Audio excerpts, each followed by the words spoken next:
2020 was a horrible year. For everything except pop music, which was actually pretty good. I wanted to do a top 20 worst songs of 2020 list, 20 worst of 20, yeah, it would have been cute. Couldn't do it. I could only actually find 14 songs from this year that I hated. How about that, huh? Anyways, let's kick this off at number 15. Roxanne, all she wanna do is party all night. Hold on, what's this doing here? Why is this on a worst of 2020 list? This is a 2019 song. I don't want this night to end. It's closing time, so leave with me again. I'm sure that's what most of you guys are thinking, right? And you're not wrong. The song came out in the summer of 2019. It was all over the radio in the fall of 2019. It hit its peak position on the charts in November 2019, and it disappeared off the face of the earth by next spring, exiting the charts the second week of March 2020. I even put this on my 2019 worst list. And this video is about 2020, right? Why is it here? Well, that's a good question. Ask Billboard, because according to them, this song was actually a bigger hit in 2020 than it was in 2019. Marginally, but still, how the fuck does something like that even happen? It's only you, and you know that it's real. So why would you... Well, Billboard publishes their year-end lists at the beginning of December, and they're not time travelers. There's also about a week lag between the end of a Billboard weekly chart recording span and its actual publication, so the list just cannot account for a current year's December, so it shifts it over to next year. So that's it, right? That's the problem? No, it's actually way worse than that. As it turns out, Billboard year-end list measurements stop in the middle of November. The last chart week which contributed to the Billboard 2020 year-end list was November 14th. The radio tracking for the November 14th weekly chart cut off on November 8th, and the tracking for streaming and sales cut off on November 5th. In Billboard land, the year ends roughly on Halloween. Let's do it one more time. Bafflingly, a song which rises up the charts in August and starts to fall out in January has sliced its chart run equally down the middle of the two year-end lists. The overall effect of this is that the year-end charts drastically underrepresent the popularity of songs in the current fall and drastically overrepresent the popularity of the songs in the previous fall. That's how minor fall hits like Lover by Taylor Swift and Graveyard by Halsey end up completely unrepresented in these lists. They didn't rack up all of their points in the correct arbitrary window of time. And that's how mid-level fall hits like Only Human end up hogging an extra spot they don't deserve come next year. So you know what? Fuck it. If Billboard's gonna be chaotic with their year-end lists, so am I. Congrats, Only Human, you're the 3rd worst song of 2019 and the 15th worst song of 2020. Hope you're proud of yourself. Only human. Roxanne, you don't have to put on the red light. Justin Bieber. Yeah, you got that yummy, that yummy. No, not yet. Be patient. I know how much you guys want to see me put Justin Bieber on this list, but have we ever considered what Justin wants? Did he even ask for all this attention? Does he like it? Probably not, I'd imagine. Why don't we ask him? Everybody knows my name now, but something about it still feels strange. Honestly, I really want to like this song. It's not impressive, really, at all. It's just a dude and a piano being played by someone else. But it's honest, you know? It's the closest Justin's ever gotten to total lucidity. Maybe when I'm older it'll all calm down, but it's killing me now. He shows off a good deal of self-awareness here. He knows that his perception of both the world and himself is messed up, and he desperately wants help, but no one's actually reaching out to him. Everybody saw me sick, and it felt like no one gave a shit. They criticized the things I did as an idiot kid. Maybe we were a bit too hard on him back then for spitting on people, including his fans, peeing in a mop bucket, reckless driving, drinking and driving, making weird narcissistic comments about Holocaust, buying a monkey, losing that monkey, joining a cult. Oh, actually, that's still happening. Bad example. I mean, in the end, it's still true. You know, people don't criticize him for those things because they actually want him to be better. They just want to laugh at him. God, millions of fans, and yet he found that not many people were there for him when it felt like his world was crumbling around him. I can't imagine how much it sucks to live with that. What if you had it all, but nobody to call? This song makes me feel really bad for Justin Bieber. I feel honest-to-God empathy for the superstar millionaire in his quarter-life crisis. I never thought he'd be able to do that, but he did. He really did. And then he ruins it by yodeling. Lonely.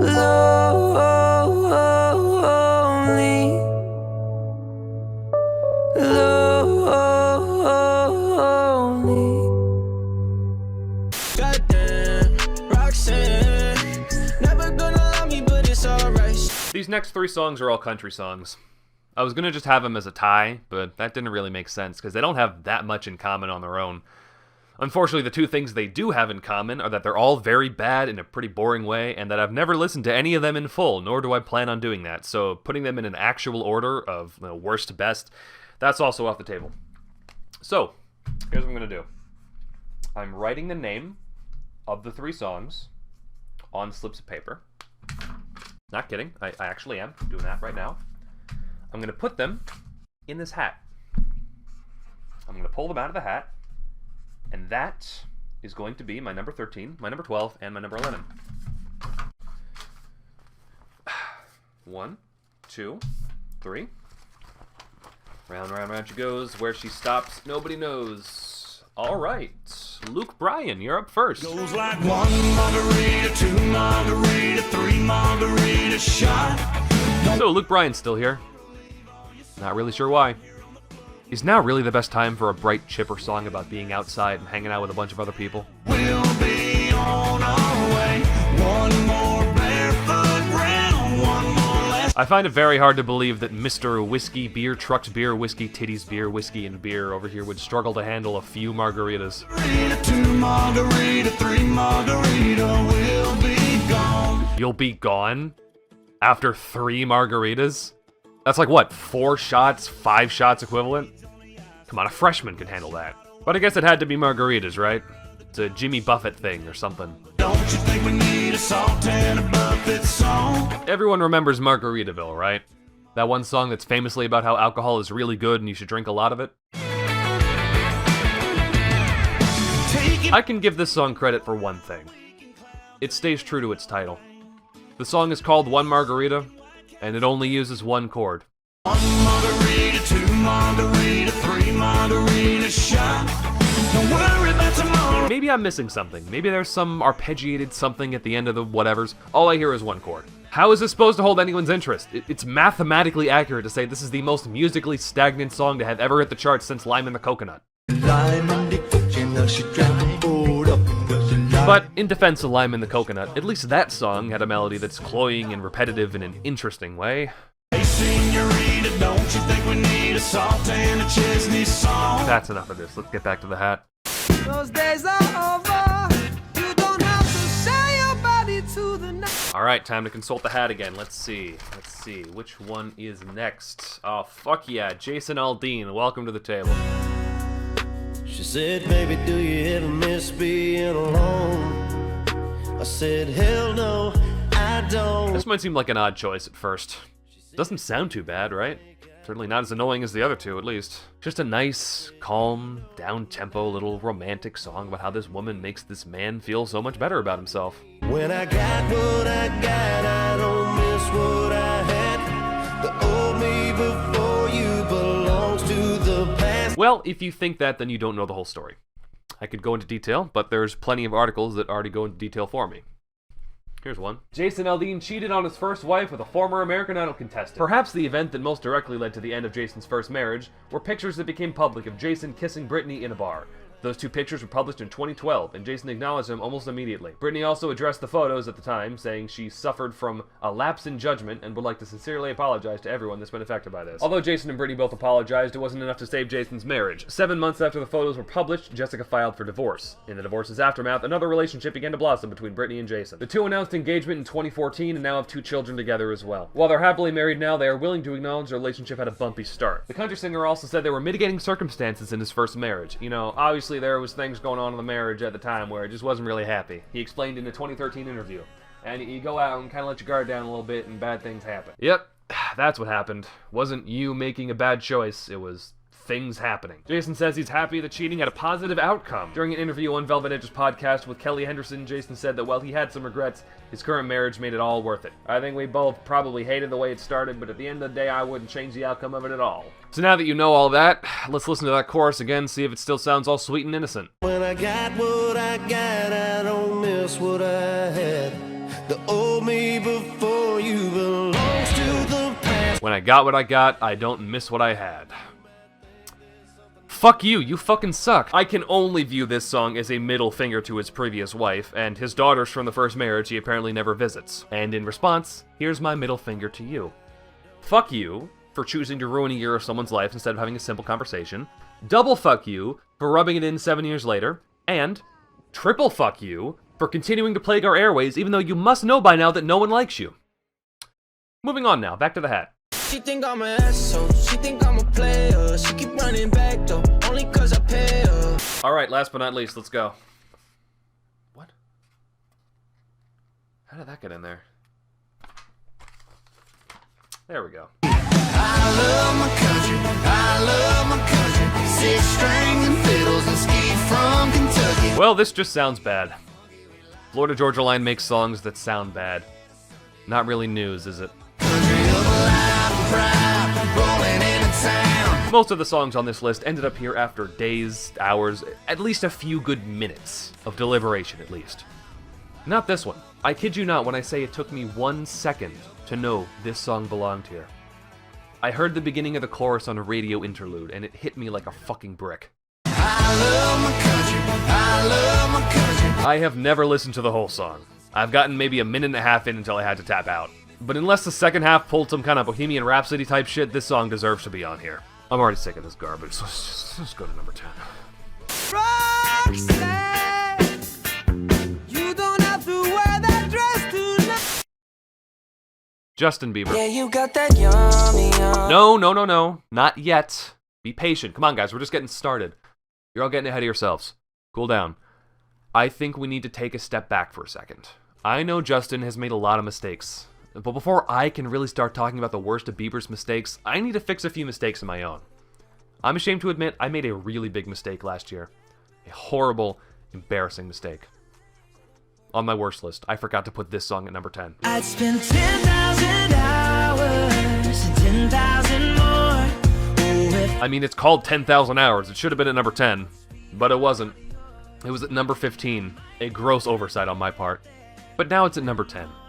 Right where it belongs. And I feel a lot better. Because now that I've fixed this little slip-up, I never have to think about this song ever again. And thank God for that. This has only gotten more sappy and vomit-inducingly mushy over the past year. Justin Bieber and Dan and Shay are a match made in hell. I would personally oversee and fund the construction of a giant wall across the United States just to make sure Bieber never goes to Nashville again. Roxanne, all she wanna do is party all night. Well, that's all the joke entries out of the way. Time to get serious now. These last 9 songs are the real deal. Genuine garbage that, honest to God, makes the world a worse place to live in. I've been waiting for this next one for a long time. Oh shit. Did you guys hear that? Was that the washing machine? Oh, fuck. I'll be right back, guys. I gotta start another load. I tell a nigga don't dick ride, don't blink ride, leave it to the double thick thighs, twin sisters. Drop it down and wobble, wobble up, mommy boot it up, shake it down and gobble, gobble up, cause my money up, slide, slide in the belly trucker, the rape trucker, your bestie is a dick sucker, a big double, assalamu alaikum, you big. Now we catch him at the chicken spot, up a couple chops, pop that nigga with 100 shots, da da da da da, they didn't make that nigga diddy bop, cha cha cha cha cha, he thought we was going knuckle up. Bitch, I don't box, and these niggas always talking shit. Yada yada yada. When you see me, what you talking about? Are you dumb, stupid, or dumb? Huh? You're mad, I'm back. Big mad, he's mad. She's mad, big sad. Ha ha. Don't care, stay mad. Ah ha, ah ha, ah ha.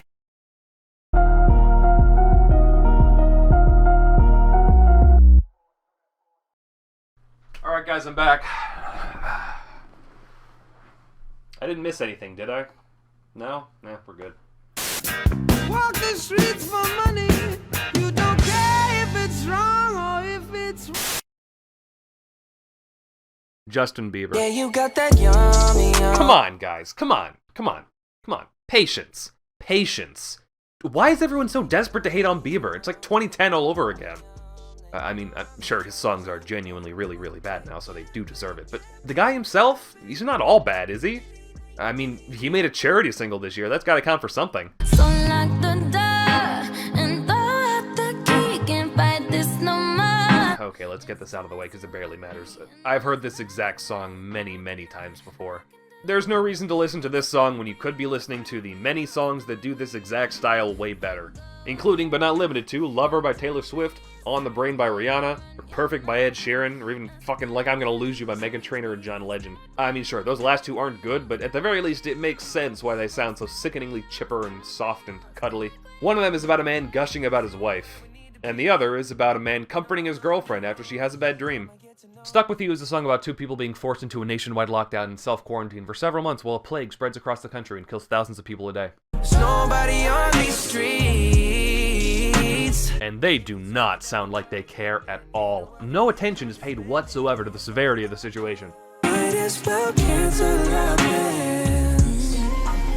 If I had to describe the coronavirus pandemic and the resulting lockdown, I think one of the last adjectives to come to my mind would be bittersweet.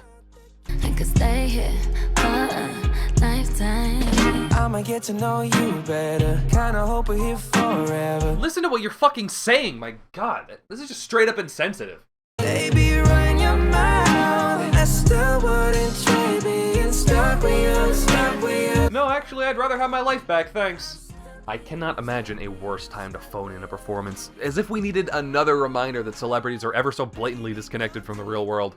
But hey, at least it made money for the relevant charities, I guess. I'm sure the profits of the 80th biggest hit song of the year really went a long way.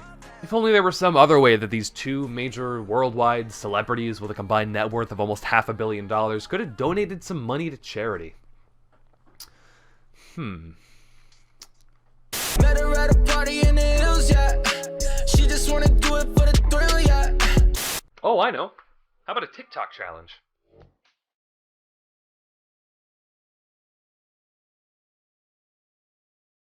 Yeah, remember when this happened? I'm not sure how many of you guys actually use the app, but if you do, you probably know that some guy on a skateboard managed to get Dreams by Fleetwood Mac, a song that is well over 40 years old, to hit the charts again. And by hit the charts, I don't just mean it grazed number 80 or something, I mean it worked its way back into the top 20. The power memes can have on the charts has been very evident ever since the Harlem Shake hit number 1 back in 2013. But it wasn't until very, very recently that these memes felt less like isolated incidents and more like a constant wave. A hit meme song doesn't even need to be connected to a high-effort meme anymore, like the Harlem Shake or the Mannequin Challenge. Nowadays, it's more like one guy makes a funny video using a song, then other people recreate that video using the same song, or maybe a song just has a certain vibe about it that makes people want to play it over dances or footage of their pets. The chart re-entry of Dreams showed the world how much potential this app has to do good. But instead, we usually get shit like this. Girl, put your records on. Tell me your favorite song. Yeah, go ahead, let your head down. Okay, let me just take a second to get this straight. Dreams by Fleetwood Mac, a song from the 70s that already hit number 1, we get the original back on the chart for a few weeks. Put Your Records On by Corinne Bailey Rae, a song that's only about 15 years old, one that never managed to crack the top 40 in the US at all. We get this messy, tinny cover to chart for a few weeks. Does that feel unfair to anyone else? It does to me. Sipping tea in a bar by the roadside. Just relax, just relax. The original Put Your Records On by Corinne Bailey Rae is one of the most adorable, perfect little songs to grace the American radio this century. It's got such a charming, natural acoustic sound to it. It would be great fit for footage of dogs playing or some kind of dance, or whatever Sunday Best was used for. It's even got this little sudden burst of energy at the beginning of the chorus. Don't you think it's strange? Girl, put your records on. It would be perfect for those TikToks where it's like a switch up in the music synced up to a twist in the plot of the whatever. And to top it off, the original song would have a very much deserved second shot at a decent Hot 100 run. It would be great. But, nope. Guess we can't have that. Instead, we get these high school band class Joji wannabes and their little passion projects, Rit Momney. Okay, so here's the thing. This name was clearly designed as a joke, with the express intention of making people go, oh my god, that's such a stupid name, wow. I'm gonna give these guys a lot of my attention now. Hey everyone, come check out this stupid name. Give them your attention. Yeah, it's a sneaky little anti-marketing trick there to get the word spreading. It kind of worked, but I'm not going to feed into it. Let the record show, I actually think Rit Momney is a very good, very normal name for a band. Their song, however, is fucking terrible. Stay the same. This is not an improvement on the original in any way. It's maybe a modernization of the original in the most cynical sense possible, but that's not for a lack of trying. Check this out. This dude, he's hitting all the melismas that Corinne used.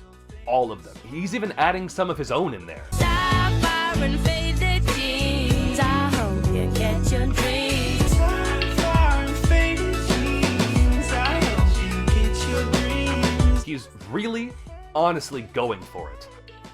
It sounds awful over this twinkly, sludgy instrumental, though, so no points for your misplaced effort. You really should have been toning it down, if anything. If you're gonna make a shitty, vibey version of a natural acoustic song, you're gonna have to make the whole thing shitty and vibey. You can't save some of the naturalness. It just doesn't work like that. Sipping tea in the bar by the roadside. This really makes me nauseous. To take something so sweet, so bright and lively, and to turn it into something so ugly and muddy. It's such a bad idea, a shockingly bad idea. It must have been a joke, right? I don't know how even the dumbest group of teenage boys could seriously consider making this. Just go ahead, let your head down. The only thing that makes sense to me is that there must have been one guy who really hated being in the group but didn't have the heart to tell the other guys, so he intentionally thought up the dumbest idea possible in the hopes it would get him kicked out, but it hilariously backfired. The only way I can tolerate the existence of this song is to imagine it is the byproduct of a sitcom. I was stronger when you're gonna Hold up, what's going on here? let you don't even have to try it alone. You know, I've never actually made it this far in before. Want to go put your records on. This is really something.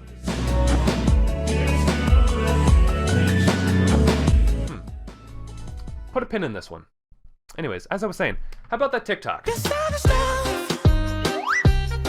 You're savage love.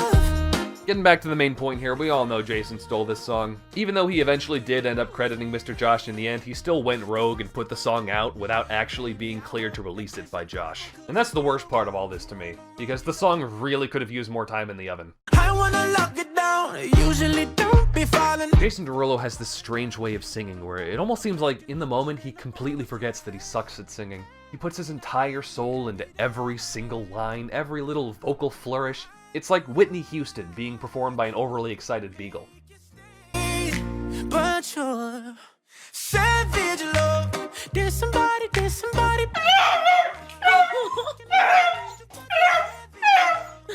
Jason Derulo is capable of making good songs. I should rephrase that. A song is still capable of being good, even if it's burdened with a Jason Derulo performance. It just has to have the right beat under it. But the right beat is always something really loud that sounds huge, like The Other Side or Riding Solo. Not calm, paper-thin reggaeton. Maybe if this were remixed in some way, it would sound almost sufferable. You could use me. Every second of this song hurts. I don't understand how I'm expected to enjoy this cute little siren when there's this man in my ears who constantly sounds like he's apprehensively shoving a needle into his right testicle. This song was a #1 hit. At one point, the country collectively decided that this was the song they most wanted to listen to. Millions of people, even just for the span of 1 week, were frequently going out of their way just to listen to this. How the fuck did that happen? Savage love. Did somebody break your heart? Yep, here we go. It's finally time to talk about remixes. As if 2020 needed another plague sweeping the nation. The pop industry seems to love remixes right now. Maybe it's some adverse effect of the pandemic.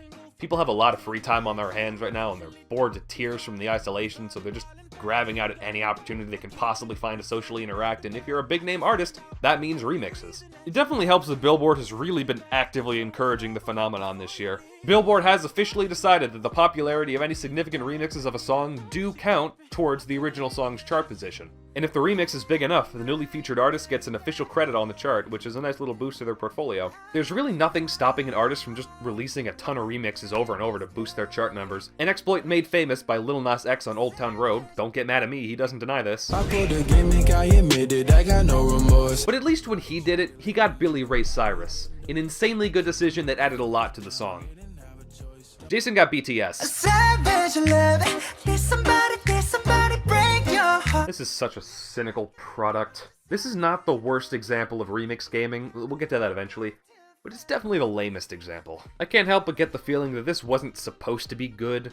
BTS wasn't slapped onto the song because they could actually add anything to the song, or even feasibly be a good fit. I mean, it's a reggaeton song, they're K-pop artists. How the fuck does that make sense? Well, it does make sense, because it's all about the game.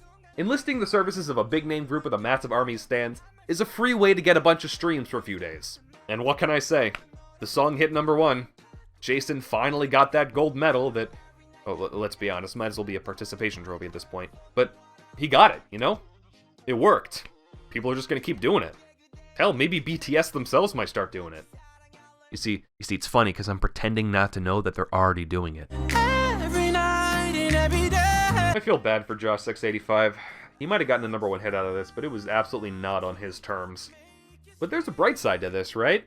His name's out there now, like, way out there. Assuming he doesn't sign a constrictive contract to the wrong label, he's got an honest shot at a real strong career. He's even got another song out now. Ooh, it's got the I Like Me Better guy on it. Not really as big a name as Jason Derulo, but he's getting there, you know? Let's check this out, let's see what this guy can do. Sweet and sour, there you go. Always putting on a show, but I always know the taste, so I can't leave you alone. Sweet and sour, there you go. I don't think I'll Okay, change of plans. This is #6 now. taste, so I can't leave you alone. In my heart, out. I was gonna put Bang by AJR right here. It's a shame. I had such a good bit for it too. It was like, I was gonna talk about dog training. It was gonna be both educational and funny. I'm just gonna have to delay that till the winter ranking now. All thanks to you, Josh685. Oh, and you too, Lauv. Monday, lick me like a lollipop. Tuesday, is she loving me or not? You know, I liked I Like Me Better. It was cute. It was pretty. I think I like it more now, mainly because of how well the song managed to mask what I'm just now learning is a horrible singing voice. Now she coming back on top. I know she's bad for me, but I'll never wanna stop. Sweet and sour, there you go. Is this man singing out of his nose? Does he even have a mouth at all? How did I not notice this before? You alone. Sweet and sour, there you go. I don't think I'll ever. But maybe it's not his fault. Maybe it's just the tone of the siren itself, which has just the right timbre to fill in the gaps of Laub's vocal cords to create this resonant, robotic rectangle of noise. Sounds like he's using an electric toothbrush. Can't pretend that we could be just friends. There's Okay, now that I'm hearing the verses too, no, Laub is definitely responsible for at least 60% of how bad this sounds. What is he going for here? Is he doing Adam Levine? Not even Adam Levine can do Adam Levine. I know she's bad for me, but I'll never wanna stop. Sweet and sour, there you go. Always. And we're back to the chorus. Nope, this beat sucks too. More flaccid reggaeton with a synth that sounds annoying on purpose. This is a fucking disaster. I have nothing good to say about this. Bang to the game, don't need a wedding ring. Love tea and Oh sweet, look at that. Tyga's here too. Remember that time he fucked a 17-year-old girl when he was 26? I really hope this isn't the best Josh can do. God damn.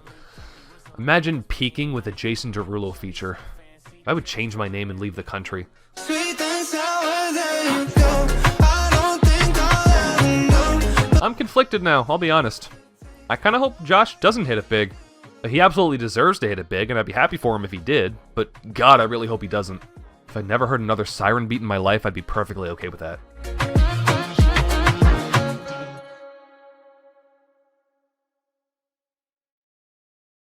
Roxanne, you don't have to pull on the red light. Justin Bieber. Yeah, you got that yummy. No. Yes, I know I'm milking this joke, but come on, it's not my fault that half the bad songs this year were made by Justin Bieber. Honestly, I considered not even putting Yummy on the list. It felt like too obvious of a choice. I kinda wanted to buck the trend and put Intentions on here instead. Picture perfect, you don't need no filter. Those kind of takes always make me feel cool and unique. You know, the second most popular opinion. At first it was just a thought experiment, almost like a debate club or playing devil's advocate. But the more I thought about it, the more I realized I can honestly make a case for it. You could argue that Intentions is a worse written song than Yummy. After all, Yummy's just got that one bad lyric, but Intentions is full of bizarre, nonsensical compliments and jokes and what have you. Every single line is bad in its own unique, fascinating way. Can't nobody throw shade on your name in these streets. Triple threat, you a boss, you a bank, you a beast. And you could also definitely argue that Intentions is more annoying than Yummy. Yummy doesn't necessarily sound good, but at least it's not full of random phone dialing or soda can opening noises. You got a mean touch, I can't refuse. No, I can't refuse it. And what about that awful guest verse from Quavo? At least Yummy isn't rudely interrupted by the lamest Migo coming in out of nowhere and getting the melody wrong. We in our feelings, it's 50% The more I thought about it, the more it made sense. Intentions is worse than Yummy. There's merit to that. There's evidence to back that up. But no, yeah, Yummy's worse. Yeah, you got that yummy, that yummy, that yummy. I mean, of course it is. Jesus Christ. It's Yummy by Justin Bieber. It's got a chorus that goes, you got that yummy yum, that yummy yum, that yummy yummy. It's a song about a vagina. Now, comparing vaginas to food in the sense that you eat both of them is a concept that can be done well. Was done well, in fact, this year. But it's not usually considered very artful, tactful, appropriate, whatever the word is, to use an adjective otherwise used exclusively by children ages 5 and under. Maybe it's going for the same general vibe as a cute relationship pet name. You know, some of those are kind of childish. Kitty cat, baby girl. Maybe in some other context this could have worked, but dude, your tongue is on her clit right now. This is the worst time to start singing the Wiggles. This is baffling in its own right, but in context, it's just inexcusable. This was a lead single off the first album he'd released in 5 years. This was his first solo hit since 2016. This was both a lead single and a comeback single. And it's called Yummy. And it's got a chorus that goes, you got that yummy yum, that yummy yum, that yummy yummy. And it's not like he just released it out into the world and let it do whatever it wanted. No, he needed this to hit #1. This was supposed to be a big hit. A lot was riding on this. And who knows, maybe if he released a good song instead, he might have had a real shot at putting an end to the box blocks. But it was clear from the get-go with the initial numbers that this just didn't have a shot. So he did what any self-respecting person would do. He begged. He hopped on Instagram and asked his loyal fans to stream the song on repeat while they slept. He also asked his non-American fans to stream the song using a VPN to trick Spotify into counting their streams on the US charts, a move so desperate it doesn't even sound legal. The only good thing I can say about this tactic is that, unlike remix gaming, it didn't work even remotely, which should stand to actively discourage other artists from trying it. The song still debuted at #2, just like it was always meant to, and it started falling right away because no one actually liked the song. I mean, in the end, it wasn't a complete failure. The song did hit #1 in New Zealand. That's something, right? Girl, yeah, yeah. Yeah, you got that yummy, that yummy, that yummy, You stay flexing on me. I do want to refute a claim I've seen floating around. I've seen a lot of people say something to the extent of, sure, the hook is just about as lame as it gets, and so is everything else the song represents, but the song itself sounds fine. The beat is pretty cool. And they're not entirely wrong. The song does sound fine. Which is only because it sounds exactly like Hotline Bling, a song that actually is fine. I know when that hotline bling, that can only mean one thing.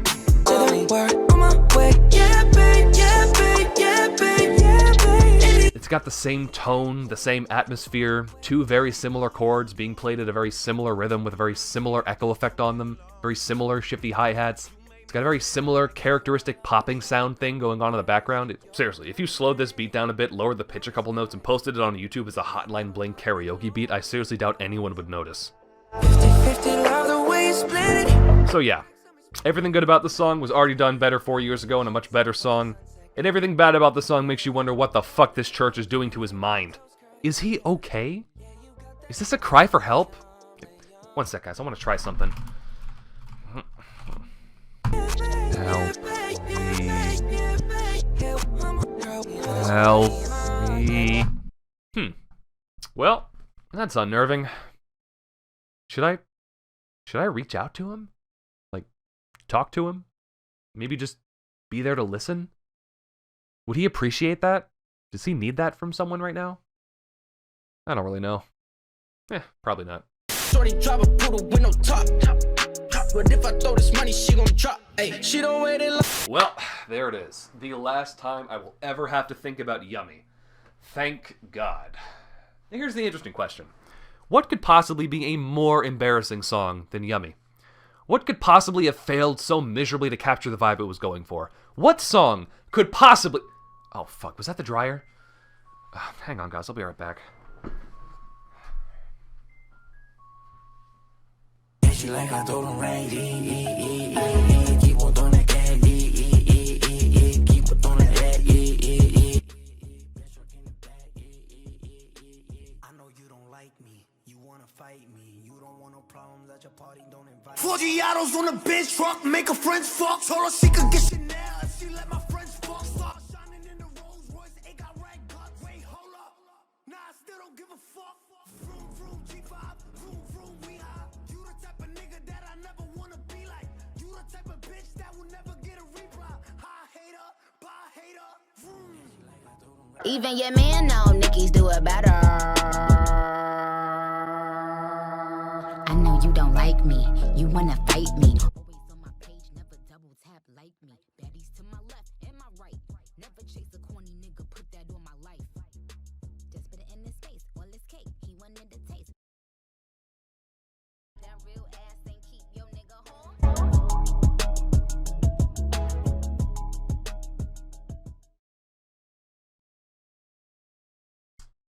Okay, guys, the next load is all jeans. That should take like an hour, so I think we're fine to continue uninterrupted. I'm sorry, I didn't really plan this out very well, did I? Roxanne, you don't have to put on the red light. I wanna start this out and say, I gotta get it off my chest. Got no anger, got no... You know, I like this song a lot. I also really liked Graveyard. I'm happy for Halsey. Seems like she's doing a really good job putting herself back together after her miserable public breakup with G-Eazy, who is credibly accused of having been abusive to her, getting her involved in his bad habits, treating her like shit, the works. It's been really interesting to follow her singles over the past few years. It all started in 2017 with Bad at Love, in retrospect a very bad omen. Then we got Him and I, a horrendous song which reveals way too much information. Immediately upon hearing this I knew these two wouldn't last. If you guys have ever heard of love bombing, it's basically that. Then in 2018 we got Without Me, her first big post-breakup hit where she lets out all her very warranted anger and bitterness and resentment. Then there's last year's minor hit, Graveyard, which is less about G-Eazy and more about her reflecting on herself, and she sounds genuinely terrified at how much power this man had over her. Then this year we got You Should Be Sad, where she accepts the harsh reality that this dude just fucking sucks, never really loved her the way she loved him, and has no interest in being better. Then we got Be Kind, where she shows a little bit of hope for the guy. You know, there's still part of her that kind of wants to help change him and be a better man. She knows it's misguided, but you know, it's still there. It was terrifying and heartbreaking seeing her suffer as much as she did, and it's almost like it makes me proud in a way to see her come out the other side a stronger person. So what has G-Eazy been up to since the breakup? You can't be my girlfriend. Got a girl and my girl got a girl too. Scarface crib, it's my world too. Well, would you fucking look at that. What a motley crew we have here. 3 men who have all been notoriously terrible to women, each in their own way. One of them went through a very rough, very public breakup and has since been portrayed as manipulative and abusive in their ex's work. One of them dated a 17-year-old girl when he was 26. One of them literally shot a woman. Yes, that last one happened after the song came out. I don't fucking care. He shot her. One accidental flinch of the wrist away from having murdered a woman. And here they are, singing about how much they hate commitment. I know you don't do one night stands, so I'm the closest thing. Now can we fucking still be friends though? I really don't know what to say. This is such a loathsome song. The only response that even comes to mind is just the biggest, most aggressive middle finger I can possibly give. That's also all the song deserves. So, I'm just gonna do that. You can't be my girlfriend. Fuck you. Got a girl and my girl got a girl too. Fuck you. Tell a man relax, she'll make it on by curfew. Fuck you. Looking like a snack, she'll devour me. Your boyfriend's whole salary's my hourly. I don't think there's a better indictment of capitalism than that. I'm sure whatever this man does, it's a lot more useful than whatever you do. Bad boy, I'm the white Mike Lowry. Fuck you. I'm too young to know what that means, but fuck you. Can we fucking still be friends, you know? And if you ever fucked a friend, I'd be the closest thing, so can we? Hey girl, I know you have boundaries and all, but what if I like constantly pestered you about them? Would that make you more or less open to the idea of having sex with me? Get this fucker out of my face. And my diamonds OD chain so dramatic, like a Hey, remember that time you fucked a 17-year-old when you were 26? I like a new bitch with a new body. Fuck you. Go shawty, it's your birthday. Simon Says, do what I say. It takes a special kind of dull to be overshadowed by a 50 Cent sample. I know you don't do one night stands. Get out of my fucking face. Mama thirsty. Get out of my fucking face. And if you ever What did I just say? Get this cunt out of my face. Oh, I guess that's it. Alright. One last fuck you for the road then. What's next? if it's too long, she don't drive the whip unless the roof fall. Only wanna Alright. Where were we?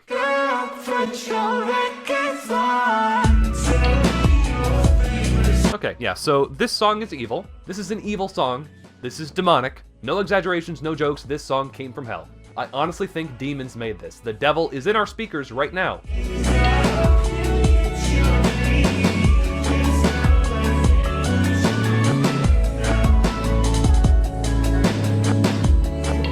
Hey, Mom. I'm sorry to call you at such an hour. I made some bad choices. I don't think I'm safe to drive right now. Can you come pick me up? Is that okay?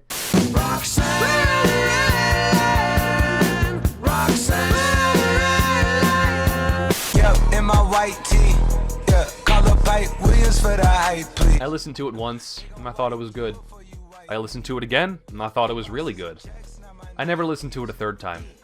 And I'm not going to either. What a man gotta do? What a man gotta do? These guys make me really sad. They waited right until their old fans started hitting their 20s to get the band back together and make their big comeback, and they sort of knocked it out of the park with Sucker. It wasn't perfect, it was just a little bit too weak on the production end, but it showed the world they still have potential. They still had energy, they still had drive. Then they kept releasing weak singles over and over, ranging from boring to evil. Why would they even release Sucker? Was it just to give us all false hope? Is that the point of Sucker? Were we the suckers all along? I might be better on my own. I hate you blowing up my phone. Sometimes I feel like the only person in the world who can't stand this song. Something about the melody, I guess. Maybe I'm just listening to it wrong? Why you gotta be so heartless? I know you think it's harmless. This fucking sucks. We all know it fucking sucks. But I honestly wish this song were bigger than it turned out to be. This year needs more easy targets. Looks so good, yeah, looks so sweet. Looking good enough to eat. This song was on lock for this list the moment I heard it. It's just the weirdest, wonkiest nonsense I'd heard in years. Very irritating, very uncomfortable. But the more I heard it, the more normal it started to sound. Now it doesn't even faze me. I almost kind of like it. Actually, wait, no, I didn't say that. Nope. Nope, cut that part in post. The rhythm, the rebel, styles upon styles upon styles. I got several. Born to be wild. So the Black Eyed Peas are back. And they're making reggaeton now. Did anyone want this? Show of hands, who wanted this? Well, yeah, I know what you thought. Put your fucking hand down. My last made me feel like I would never try again, but when I saw you, I felt something I never felt. I really like you. Which is interesting, because usually I hate women. But you, I don't hate you at all. Because you're attractive. Have sex with me, please.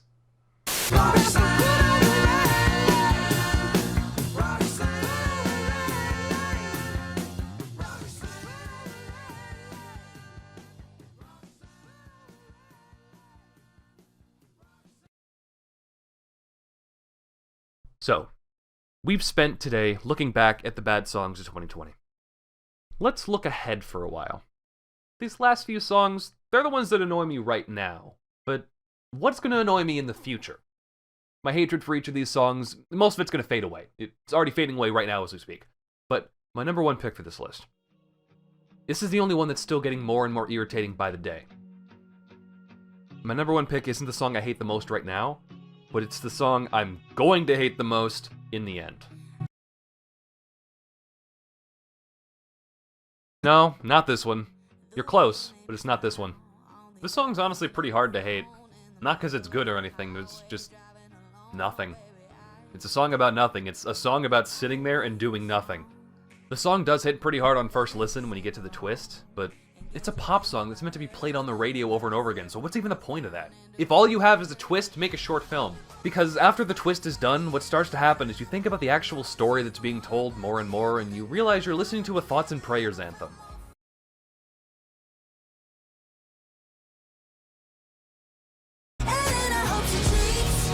This is possibly the lamest response to being cheated on. Not the worst response, but the lamest. To secretly hope that the person who cheated on you also gets cheated on. That's shockingly normal. This is a song where you're supposed to express emotions. Emotions which are inherently irrational.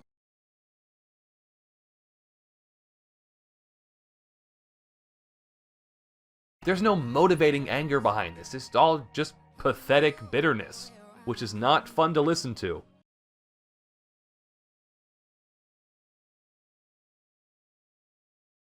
Really? You hope he feels the same as you do?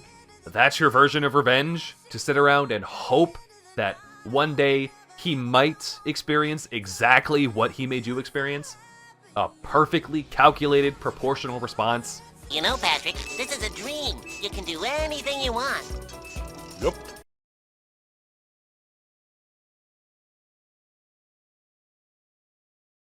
If you're gonna fantasize about hurting this guy, at least fantasize about doing something cool. I don't know, smash his windows in, break his mailbox, get your brother to beat him up, crash your car into his house, something, anything better than the same thing that just happened to you happening to him. I need to calm down. I'm getting worked up over nothing. You're getting all worked up over nothing. I'm getting worked up over literally a song about nothing.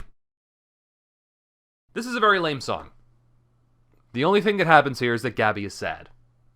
It's a bad story, but at least it's her story, you know? She owns it. She's delivering it, and she sells it. It's not a good story, but at least it makes sense. What if it didn't make sense? What if there was something just kind of off about it? Something that just made it fall apart? Well, like I said, I Hope by Gabby Barrett is not my least favorite hit song of 2020. I Hope by Gabby Barrett featuring Charlie Puth is my least favorite hit song of 2020. Yeah, babe, I hope it.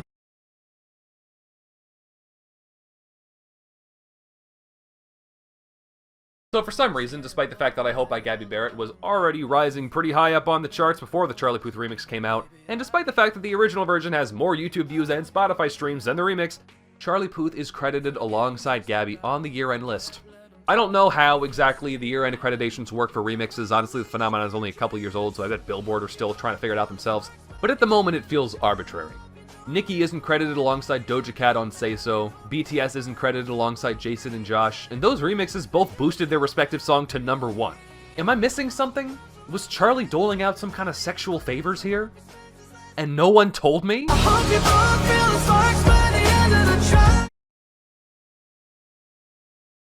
He sounds horrible on this. Flat out horrible. The worst vocals I've ever heard from the man. I have no idea why he felt like the song needed him. Once again, it was already a top 20 hit before he hopped on, and it's not like he's ever made a song remotely like this before. You know, I was actually kind of excited the first time I saw Charlie Puth was on an official remix of the song, because he has a tendency to play the role of the guy who cheats, and I thought, thank God, maybe he'll do that here. Maybe he'll make the song interesting for once. Of course, what actually happened was the absolute worst case scenario. They just had him sing the second verse as it was originally written, same lyrics, same melody, and the only difference was that the pronouns were swapped. It makes no sense. It makes less than no sense.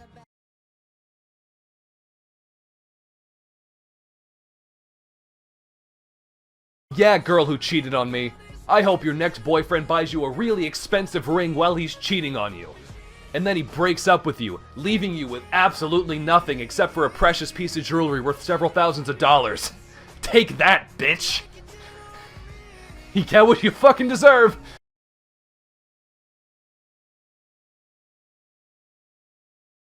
This is the worst example of remix gaming I've seen so far. Charlie took a normal, boring song and made it exceptionally and bafflingly bad with surprising efficiency.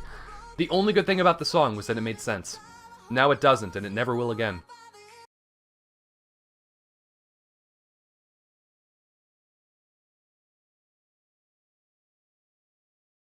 I've heard this song compared to Before He Cheats quite a few times. At first it was a very frustrating comparison for me to keep seeing everywhere because it didn't even make sense. Before He Cheats is a fantastic song about a scorned Carrie Underwood getting revenge on the ex-lover who betrayed her, describing her outburst in incredible, violent detail with the backing of a full band arrangement and a dramatic choir.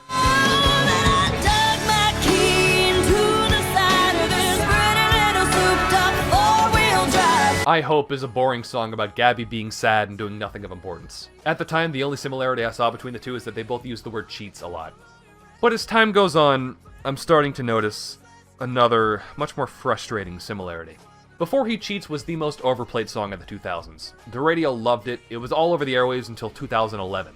And from the looks of it, I Hope is about to follow that same path. It peaked right about where Before He Cheats did. And it might not be in the top 20 right now, thanks to all the Christmas stuff clogging it up, but it's gonna come stomping right back in by the middle of January, mark my words. Will it be as overplayed as Before He Cheats? God, I hope not, but looks like we're on track for that. Which brings me back to my original lead-in. I do hate this song right now, but that's mainly the fault of one man, not really the song itself. But I know that come December, I will fucking despise everything about this. Because it was never meant to stick around for that long. You were never meant to listen to it more than a few times. But it's not gonna go away. There you are, folks. I'm calling it. I Hope by Gabby Beret and Charlie Puth. The worst song of 2021. I am really tired. I should probably get going to bed soon. I'll put the best list out next 2 weeks. That sounds fair. See ya. Like you did all